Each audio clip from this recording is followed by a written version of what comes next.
Après un mois d'août chaleureux et touchant, avec ses nombreux festivals de l'été, c'est déjà le vent du mois de septembre qui vient balayer les derniers souvenirs de l'été.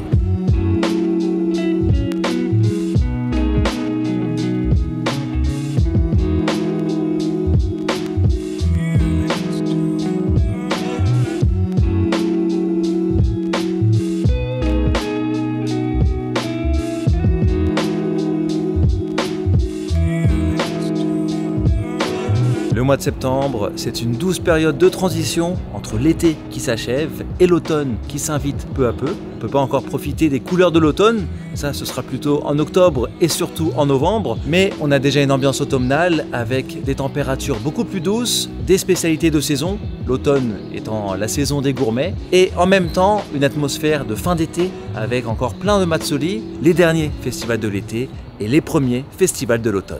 Et pour moi, ça a une saveur particulière puisque le deuxième week-end de septembre, c'est le festival annuel de Shinamachi, le quartier où je vis et où j'ai toujours vécu à Tokyo. Il y a une ambiance magnifique, les ruelles que je prends au quotidien sont en fête et c'est vraiment l'événement qui marque pour moi la fin de l'été, les derniers moments en yukata avant de laisser place à l'automne.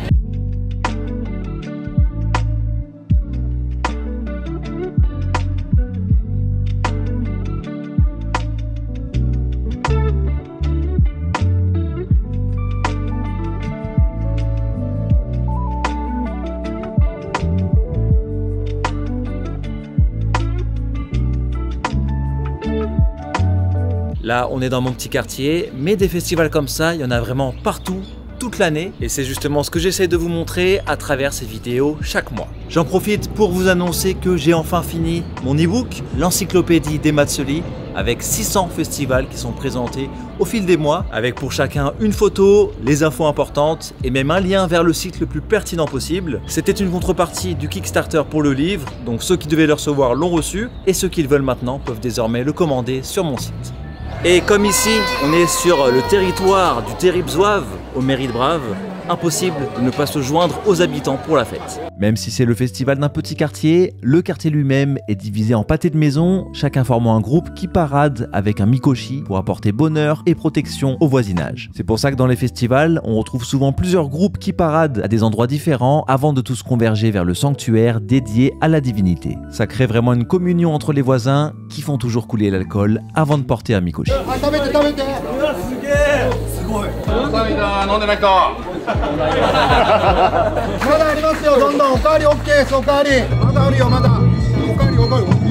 Bonjour, c'est Miki.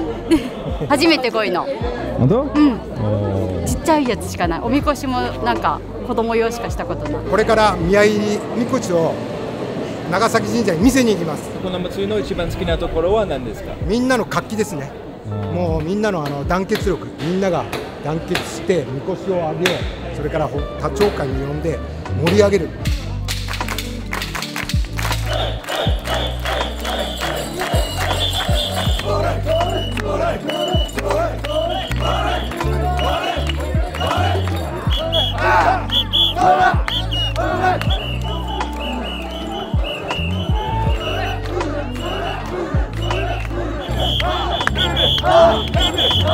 お祭りの時は地域がすごい一つになる感じがして、なんか近所の人たち、今まで会ったことない人ともすごいフレンドリーに話すいい機会です。普段はレストランやってますんで、ぜひ皆さん遊びに来てください。すごい美味しいですね。ありがとうございます。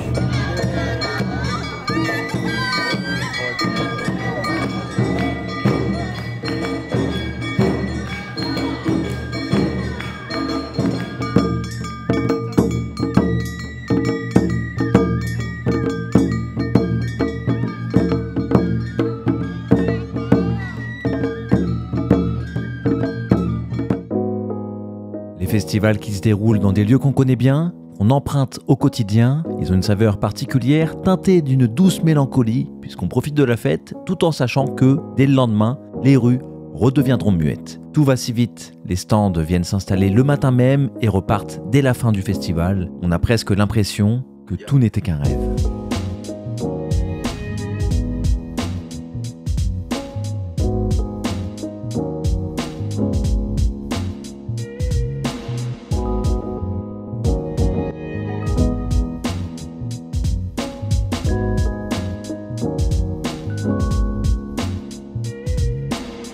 y a une infinité de festivals japonais. Chaque ville, chaque quartier, chaque village en possède un, voire plusieurs. J'ai fait une encyclopédie de 600 matsuri, mais j'aurais pu en faire bien plus encore. Ça fait partie des choses que j'aime le plus au Japon, cette animation impermanente constante, plein de moments éphémères qui ressurgissent chaque année et permettent d'apporter de la vie, d'entretenir des liens avec les locaux, de ressentir le passage des saisons et des années, ou encore de transmettre et faire vivre des traditions locales.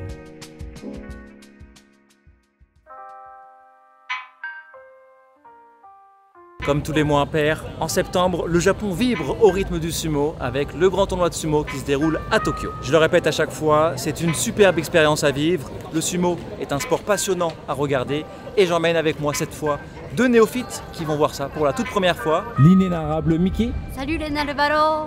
Et bien sûr, l'illustre mille ruses Amine de Japania. C'est moi je suis plus un habitué de catch, mais aujourd'hui je vais voir le sumo, on va voir ce que ça vaut.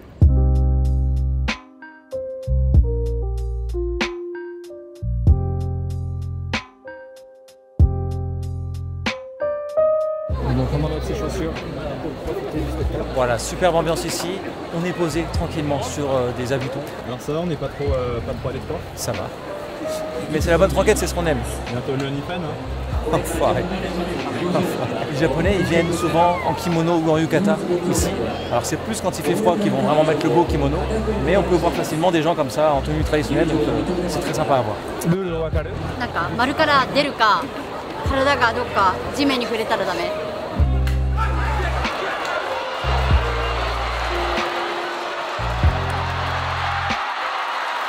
Dans le sumo, il n'y a pas de catégorie de poids, ce qui fait qu'on peut retrouver de grands lutteurs très lourds face à des petits assez légers, le poids moyen d'un lutteur étant autour de 150 kg.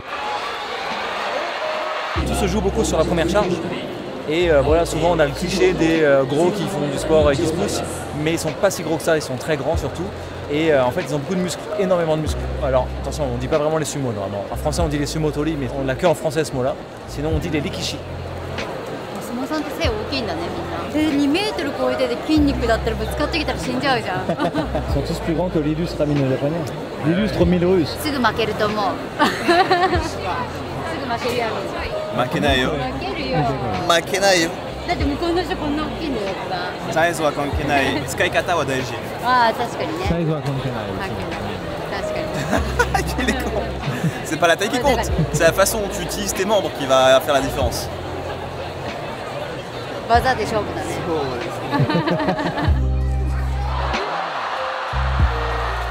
あれありね。 Chacun des 6 tournois de l'année dure 15 jours, chaque lutteur ayant un combat par jour. À l'issue du tournoi, ceux qui ont plus de victoires que de défaites montent dans le classement, tandis que les autres descendent. Les seuls qui ne sont pas concernés par ça sont les yokozuna, les lutteurs au grade le plus élevé, qui bénéficient d'un statut de demi-dieu et ne peuvent donc pas perdre leur titre, ils le conservent à vie, même s'ils sont invités à prendre leur retraite quand ils commencent à trop perdre. Le titre de yokozuna ne se gagne pas, c'est la fédération de sumo qui l'attribue à des lutteurs exceptionnels. Actuellement, il n'y en a qu'un seul, mais il ne participait pas à ce tournoi à cause d'une blessure. Voilà ce que ça m'aura coûté d'aller voir ce spectacle atroce. Non, je rigole. En vrai, c'est une bonne expérience, c'est sympa. C'est un petit peu trop court à mon goût, mais c'est pas aussi long, là, tout le côté cérémonial par rapport à ce que j'avais en tête. Donc, Belle ça se regarde ambiance. bien. Belle ambiance, c'est beau, une petite expérience japonisante, franchement. C'était kiffant. すごい迫力あって面白かった。また行きたい？もうちょっと勉強してからね。ちょっとルールしてから行きたい。 Le marqueur par excellence du mois de septembre, ce sont les higambana, des fleurs rouges à l'apparence très particulière qui apparaissent durant la seconde moitié du mois autour du 20 septembre. Ces fleurs sont présentes partout, mais souvent en très petit nombre, donc on les remarque même pas si on n'y prête pas attention. Mais il y a aussi des endroits qui les mettent à l'honneur, où elles sont alors présentes par millions, comme ici au parc Kinchakuda Manjushage Koen, dans la préfecture de Saitama, où 5 millions de fleurs créent un magnifique tapis rouge à l'aube de l'automne. J'y suis justement en compagnie de Kazusama, le boss, le patron, le GOAT. Bonjour à tous. Voilà, tu t'es acheté un nouvel appareil photo hier et t'es venu jouer avec aujourd'hui. Voilà.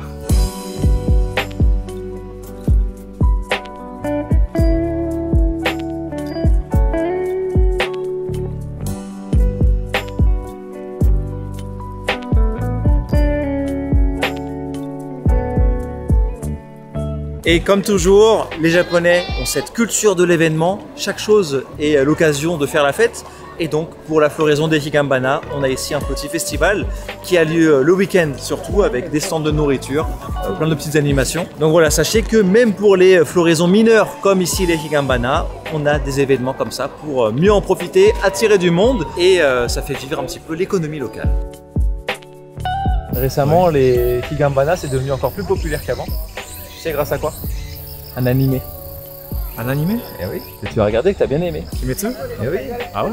J'ai pas vu. Parce que tu sais, dans l'ending, déjà on voit Nezuko avec le Higanbana. Et en plus, dans l'histoire, tu sais, il faut trouver le Higanbana bleu. Le méchant, il cherche ça. Comme c'est rouge tout le temps, bah lui, il en cherche une bleue. Donc on va voir si on en trouve une aujourd'hui.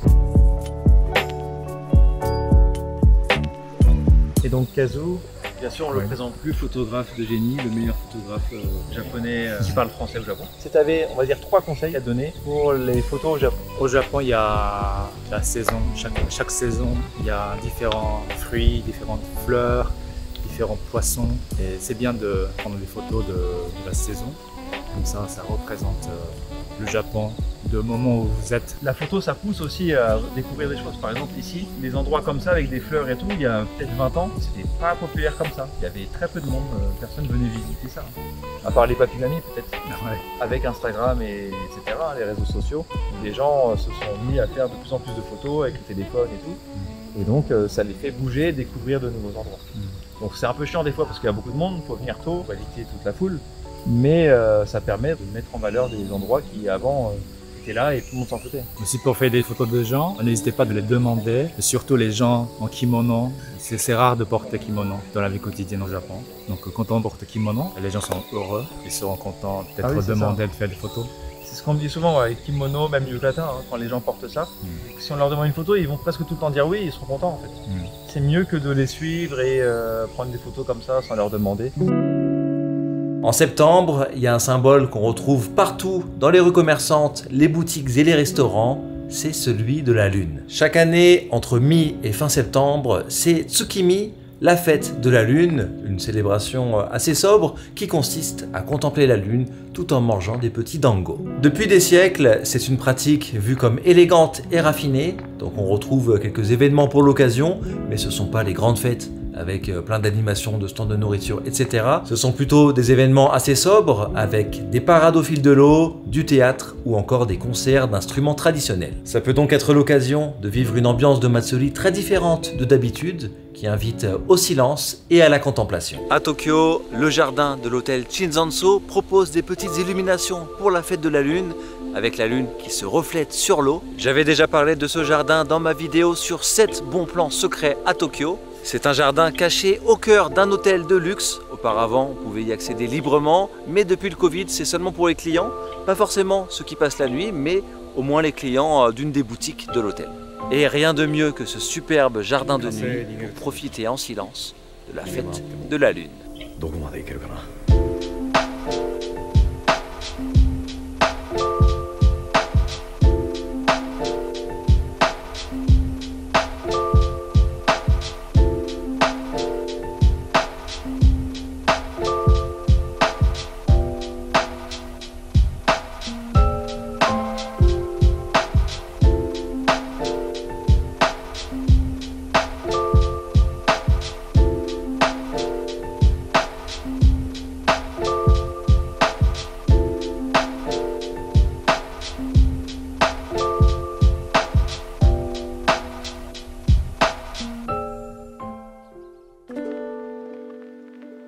Septembre fait partie des mois les moins touristiques de l'année. C'est une période qui ne fait pas forcément rêver, contrairement à juste avant la folie de l'été et juste après la beauté de l'automne. Pourtant, c'est justement une saison très agréable parce qu'il fait très bon, il y a de l'animation avec des festivals tous les week-ends et surtout, on peut profiter de visites loin des foules touristiques habituelles. C'est quand même une période où il y a souvent des typhons, donc concrètement, ça fait 1 ou 2 jours dans le mois où il pleut assez fort et on évite de sortir. Mais en dehors de ça, c'est la douceur qui règne dans les rues avec une jolie lumière naturelle. Pour vous montrer cette douceur du mois de septembre, je vous propose une petite escapade dans la préfecture de Fukui, un coin injustement méconnu et ignoré des voyageurs.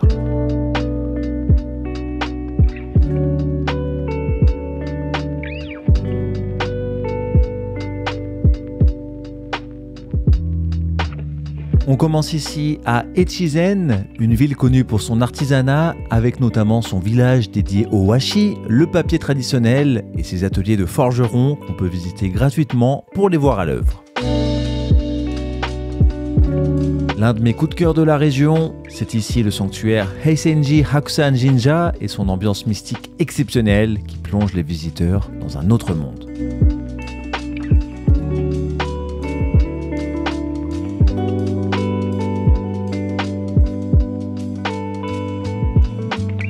Direction maintenant le lieu le plus célèbre de la préfecture de Fukui, le grand temple Eiheiji. Pour le visiter, on enlève ses chaussures et on parcourt l'intérieur du temple. J'étais déjà venu ici il y a quelques mois dans la vidéo du mois d'avril en compagnie de l'intrépide Mako.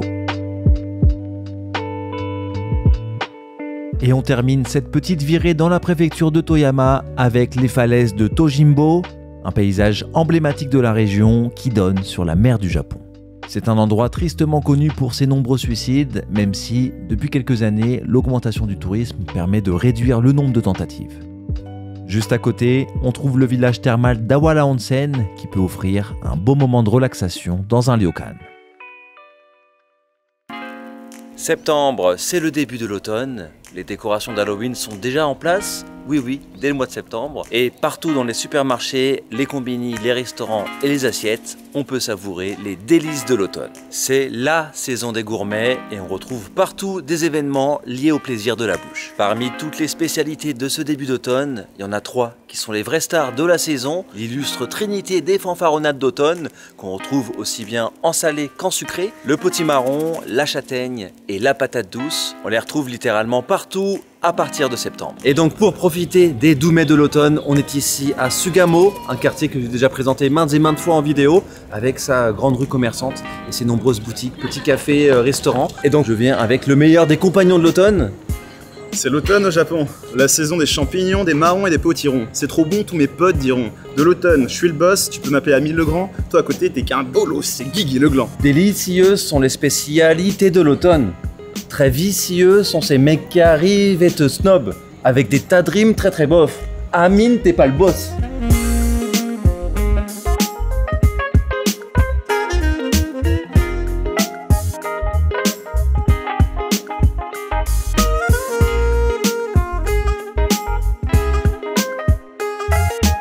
L'illustre ami, l'illustre fanfaron, tu es un amateur de kakigori, tu adores ça. Et bien là je t'amène dans un kakigori qui va être incroyable, ici à Sugamo. Avant même d'être un fan de kakigori, donc de glace pilée, je suis surtout un fan des senteurs d'automne. Et ici, il y a de la citrouille, il y a de la châtaigne, il y a de la citrouille à la châtaigne. Et je vais te dire un truc qui va te plaire en plus, cette glace, elle vient du Mont Fuji. C'est la glace du Mont Fuji, certifiée. De l'eau du Mont Fuji. Tu vas voir les adresses de Guigui, c'est du lourd. Ça va être trop bon pour toi je pense, pour ton palais de Doberman. Écoute, je suis un peu le maître des adresses à Tokyo en ce moment, donc là, je vais te dire mon gars, pour m'impressionner, faut y aller. Hein. On a ici potiron, noix de coco. Toi, t'as pris châtaigne et potiron. Et on a pris en bonus châtaigne tout court. Ah, et après, extraordinaire. Le meilleur kakigori que j'ai jamais mangé de ma vie. Comment ça? Incroyable. Ça, c'est très bon. Oh la vache. Là on est avec mon petit bébé, c'est vraiment un playboy. C'est incroyable. Le fiston, il fait des bisous à tout va et ça lui répond. Sugamo no ichiban suki na tokoro wa nan desu ka? 年寄りの原宿なんて言いまして、すごいラッシュになりました。ところが最近もう若い人、スパゲティさん、かき氷屋とかね、そうするとあの世代の人は面白くないって言ってます。やっぱり涼しくなってからでね、5月だと菊とか季節ごとに工場で作ってますからね。 Et donc ici à Sugamo, il y a bien sûr une boutique mythique. C'est ici que j'ai goûté mes premiers insectes au Japon. Et c'est ici qu'on s'est rencontrés la première fois, tu sais. C'est vrai. Et moi je viens très souvent, je suis encore venu hier hein, d'ailleurs. Konnichiwa. Sashiburi. Alors, une petite douceur d'automne pour l'illustre Amine de Japania. Alors ça va aller. Parce que vraiment, c'est une des scènes les plus drôles de mes vidéos, je trouve. Tu essaies de manger ça parce que t'as perdu un match à FIFA et c'est extrêmement drôle. T'es comme ça, t'es comme ça.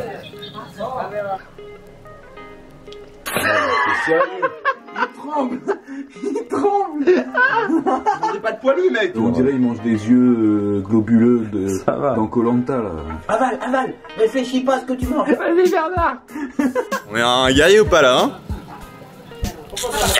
attends, je le fais vraiment. Attends 2 secondes, c'est dans la tête. En fait, si je me dis que ça c'est une petite patate douce. Attends, non mais j'y vais.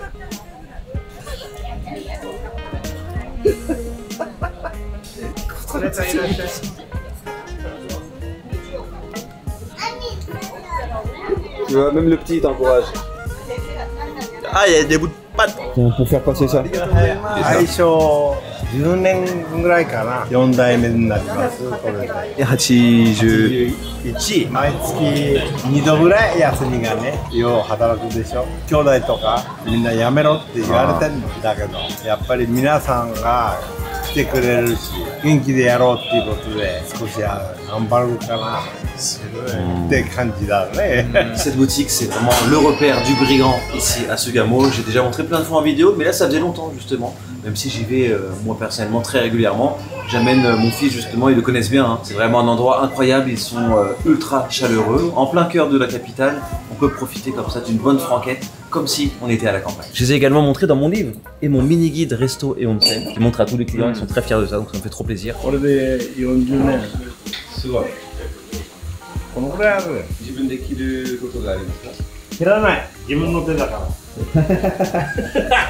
Donc ici ils ont un restaurant seulement 3 jours dans le mois. C'est vrai? 4, 14 et 24, c'est en fait des journées où il y a un petit peu de fête ici à Sugamo. Ils sont ouverts seulement ce mois. D'accord. C'est le petit resto caché, tu vois, ici dans la boutique. Je l'ai dit, on n'avait pas trop faim, tranquille, et il nous a fait vraiment... Regarde-moi ça, regarde-moi ce bol, à quel point il est beau, à quel point il est doux. Attends,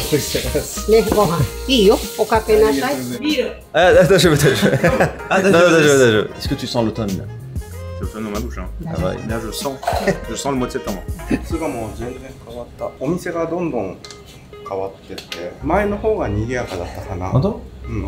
昔はスーパーマーケットがないから魚屋っていうとすごく魚が売れたんだけど、今スーパーマーケットとかで売り上げが少なくなってちょっと寂しくなったかな。美味しかった、c'est bon. Je suis danseur hip-hop et un peu danseur. J'ai fait danse afro aussi. Je travaille pendant 8 ans à Paris. J'espère que mon accent c'est bien pour toi. Parce que mon accent français c'est un peu galère. Maintenant j'ai retourné ici. J'ai créé ma chaîne YouTube pour l'interview comme vous. J'ai fait un peu de copie comme votre chaîne parce que c'était trop bien, c'est trop cool. Ma chaîne YouTube c'est Use Scoop TV. C'est quoi ta saison préférée? Saison? Ouais. Oh, c'est vraiment automne. Automne? Automne. Maintenant. La saison des potirons, des champignons et des marrons. Je suis né à Hokkaido. Hokkaido, il y a beaucoup de couleurs différentes, herbes et tout. Est-ce que tu as déjà mangé ça, Inago? Ouais, non, jamais. Même japonais, j'ai jamais mangé. Wow. いつも食べてらっしゃるんですか？もう毎日。毎日？本当？毎日じゃないでしょ？全然食べてないでしょ。Il mange pas du tout en fait, il aime pas. 1, 2, 3.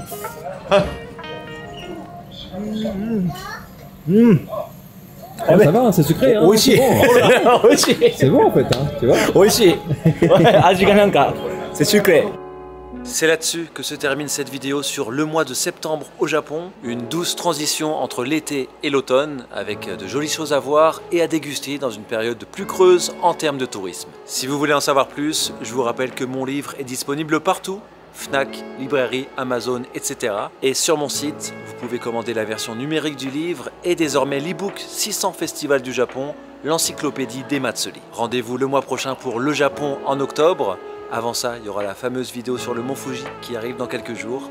Gros bisous. La première fois qu'on s'est vu, je me souviens, tu as dit « Je suis déjà mort une fois. Ça ne t'a pas suffi? Tu veux mourir à nouveau ?» Les hommes sont toujours prisonniers de leur passé. Sans cesse, ils cherchent à prouver qu'ils sont vivants.